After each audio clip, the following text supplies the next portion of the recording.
Hi, this is Ushio and welcome back to Valhalla. I'm recording this on a very hot day. All the windows are open, the fan is blowing. There's going to be a lot of background noise, I would imagine. I make no apologies for this. We're going to load this game and we're going to carry on. We are on day 6 after the break. Rise and shine. Yep, good morning. It's 11 AM though. That's morning enough for me on the weekends and then the other day. How's everything outside? Still noisy, but forces have been deployed to take care of most of them at least. How's that? The Batsukor's president is pleading with anyone to stop the rogue White Knights.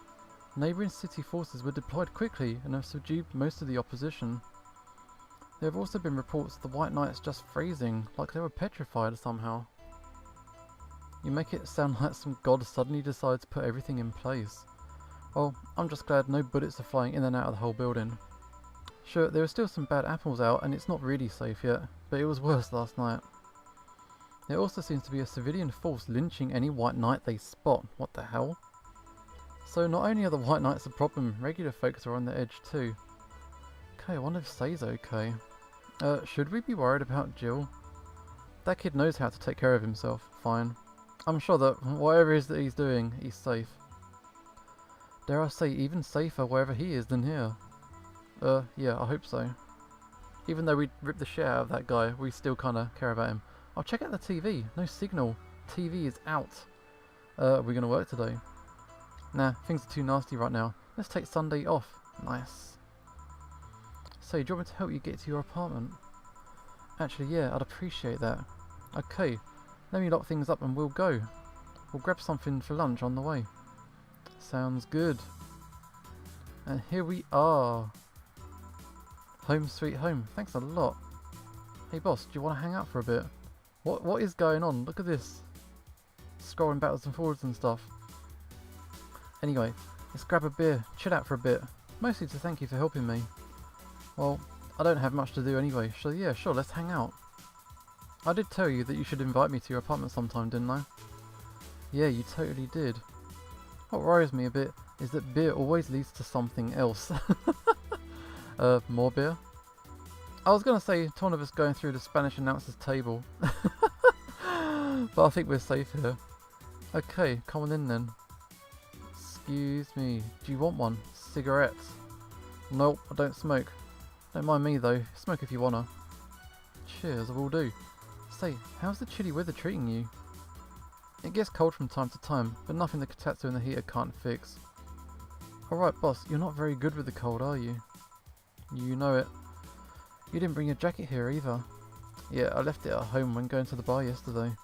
It wasn't that cold and I didn't expect to spend the night at the bar. Do you want a sweater or something?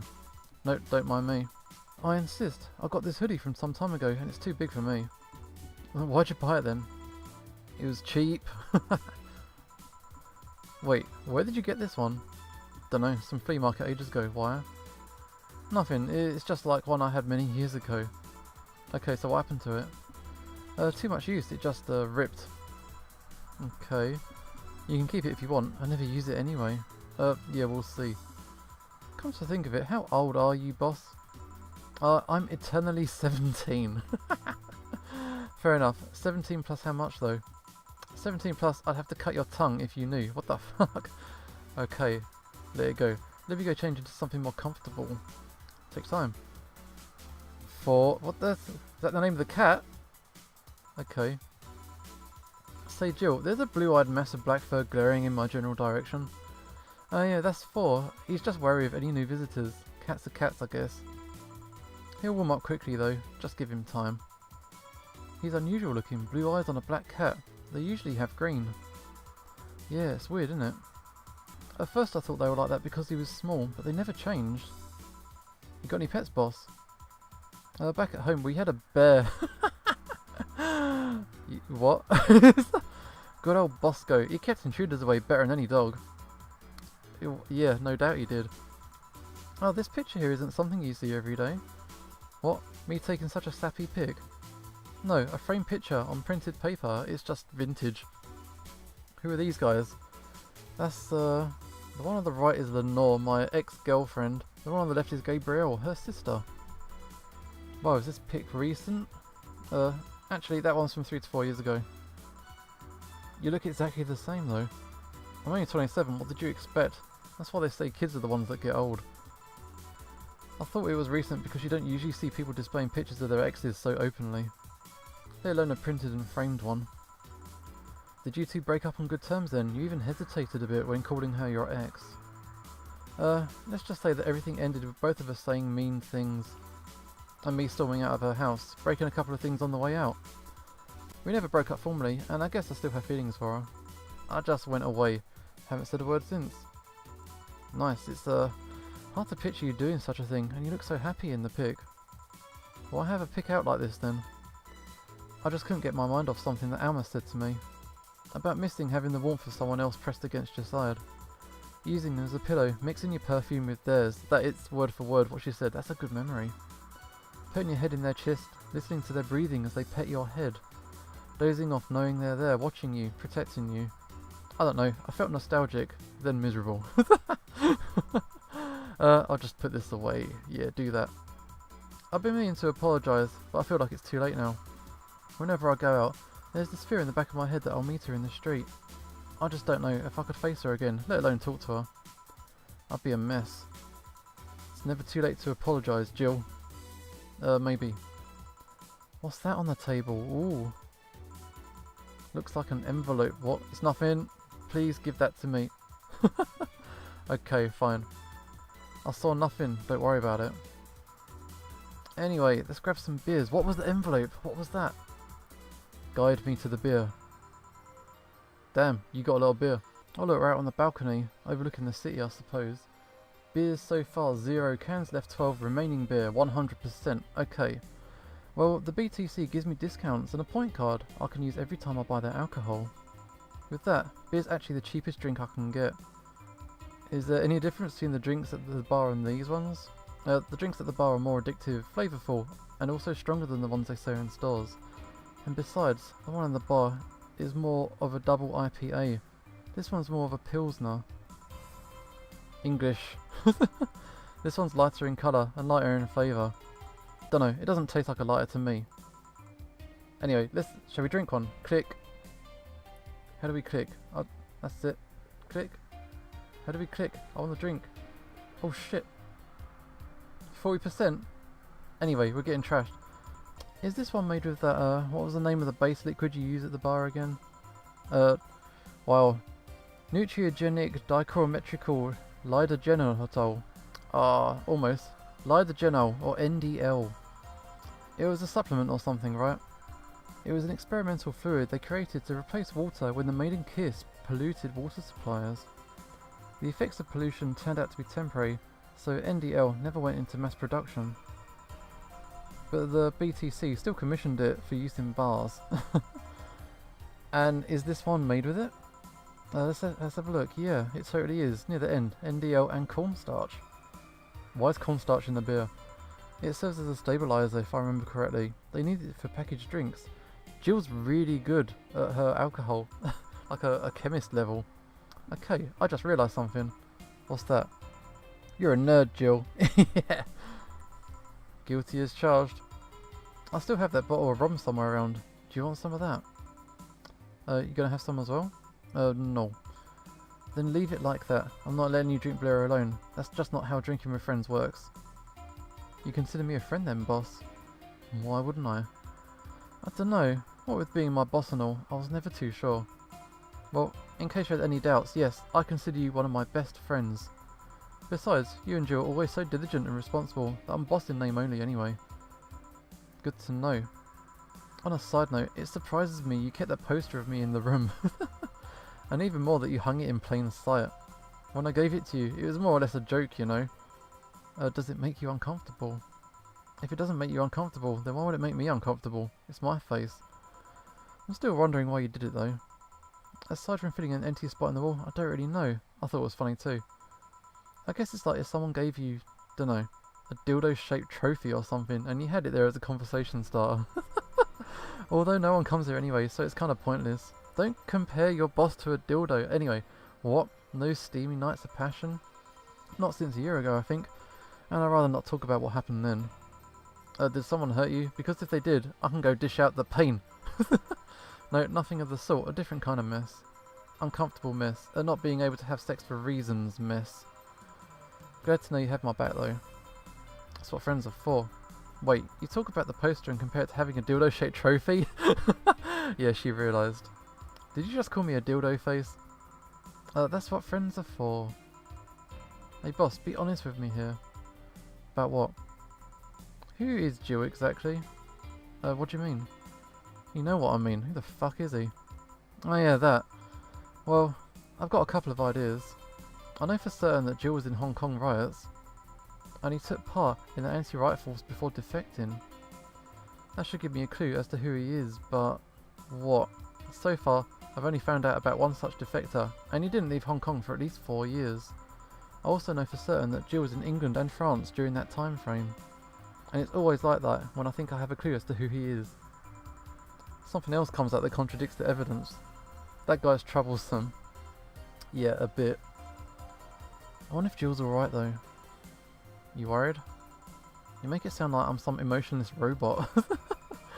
You can be hard to read sometimes. I wouldn't worry about Jill so much though. There's 3 things I know for certain about him. First, he can take care of himself. Second, you can sincerely trust him. And third, he absolutely hates bell pepper. He does. I've seen him even reject food that has been in contact with it. Man, what a baby. Unless he's allergic or something. No, he's not. Man, what a baby. How did you meet such a kaya? He just showed up in the door of the bar. You what? Well, it was shortly after the whole incident with Robert and the levitation potion. Right, levitation potion. It was a slow day and he just kind of showed up. I offered him a drink and he said he didn't have any money on him. I couldn't leave him alone, so I pretty much gave the drinks for free. And after a couple, he broke down crying. You what? I don't know what he did, but he was really regretting it. He wanted a second chance or whatever, and I told him if he could wash himself, I'd find him a job. And I'll be damned, he looked totally different the next day. I tried and failed to find out anything about him. So I decided to take him at face value. I judge him from what he did as an employee. And aside from the occasional sudden escapade, he's been as loyal gets. I returned the favour in kind, covering his ass from time to time, sometimes literally. What surprises me that you took him in so easily. I can take care of myself, and I've always kept an eye on him. And besides, after the whole Robert thing, I couldn't ignore someone that desperate so easily.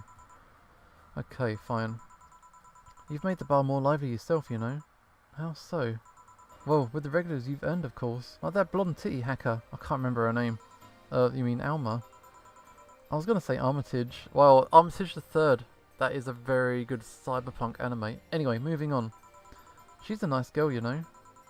I don't think she's young enough to be called a girl. This is the girl who's eternally 17, yeah? In any case, she's lovely. When you hear her speak of her family, she speaks with such love, her face just brightens up. It makes me kind of jealous that she has such a close relationship with them, to be honest. You're on bad terms with your family then? Not bad, but I'm not exactly close to anyone aside from my mum, dad and aunt. But back to Alma, I'm really hoping she finds a nice guy to settle with. I mean, she's so bent into finding one, I can't help but want her to succeed. Gotcha. There's also that sex worker robot girl. Oh yeah, Dorothy. She intrigues me though. I've seen lots of sex workers over the years, and she seems pretty giddy. It's not that she likes her job, but rather that she takes to it with such childish excitement. I've kind of noticed that too, but then again, Lilim can be weird. You think? Lilim operate in some really foreign logic. I mean, they don't really share our fear of mortality. Even if their bodies are destroyed, their minds are already backed up in the collective source. If they lose an arm, they can reattach it or replace it. Depending on the circumstances, they might not even feel pain at all. It's not like they haven't attained human-like emotions like fear or love, but they're just different. Like a different culture, if you must. Yeah, I didn't see it that way. Aside from that, Dorothy is a DFC-72. It's a social interactions model or something.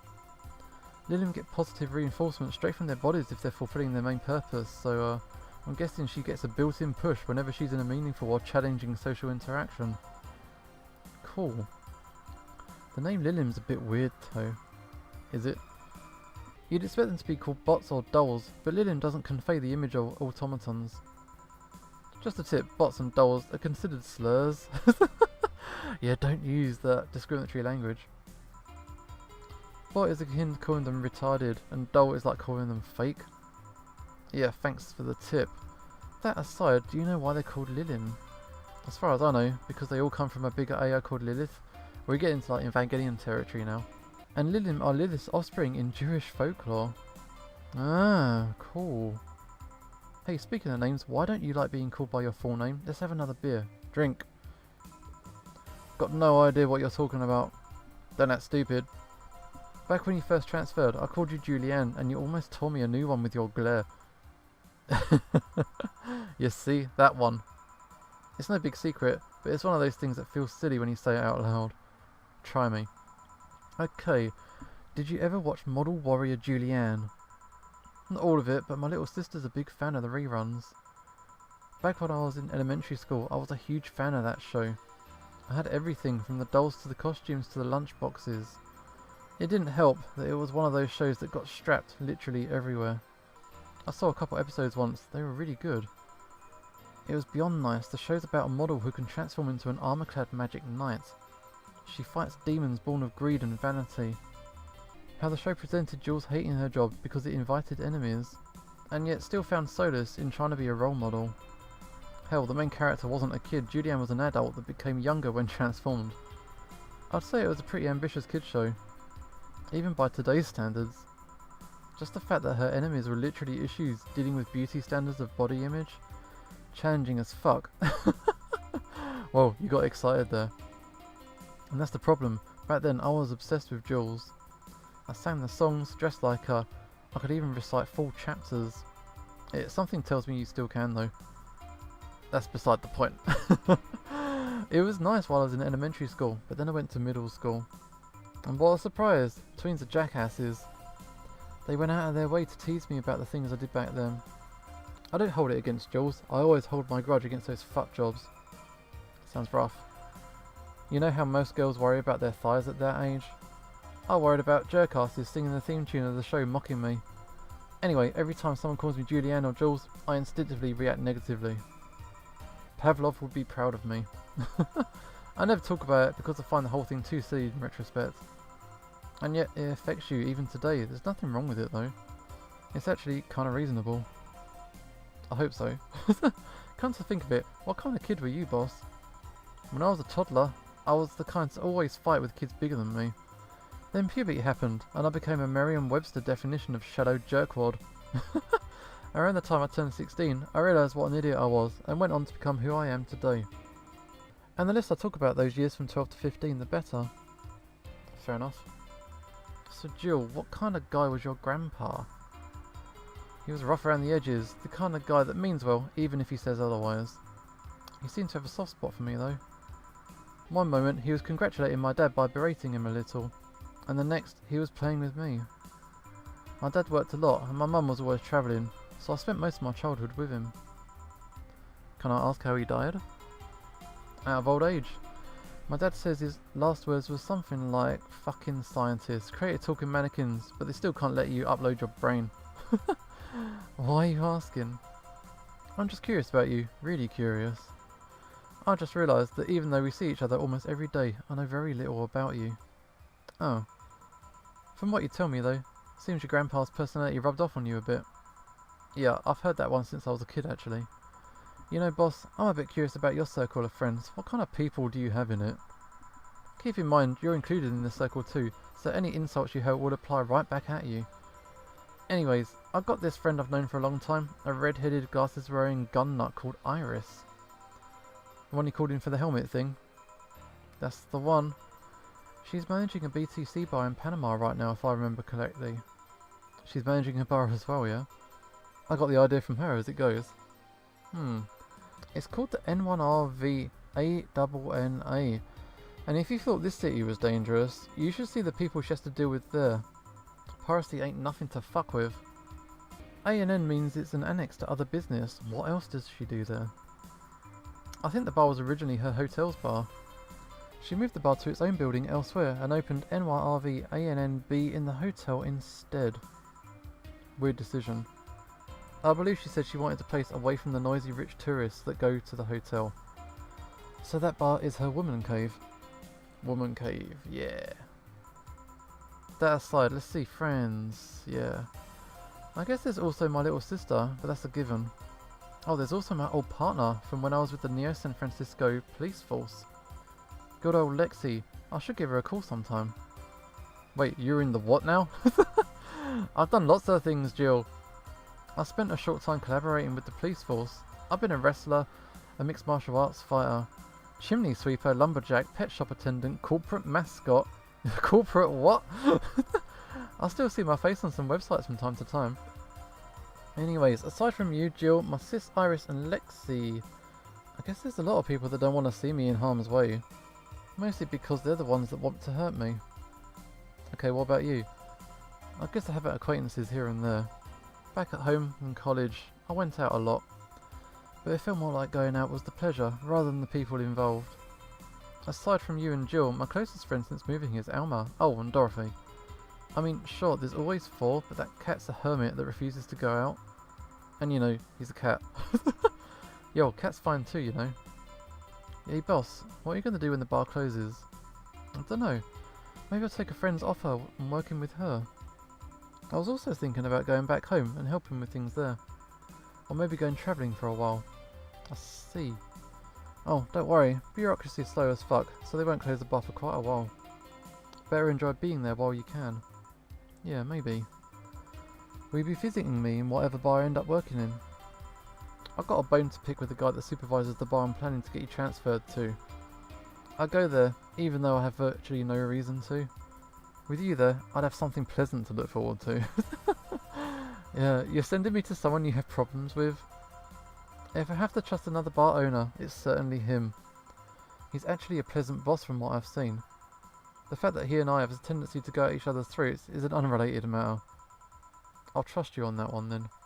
Don't worry, maybe I can get you a bracelet made out of wood pieces from the bar's counter or something. Yeah, we'll see. Yo, I'll tell you what. When the bar closes, let's both take a vacation. Go on a trip. That'll clear your mind a bit. Cool, maybe.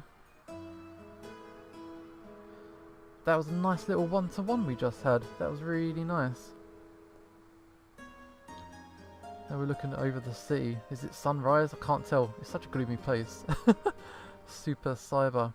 And is that snowing?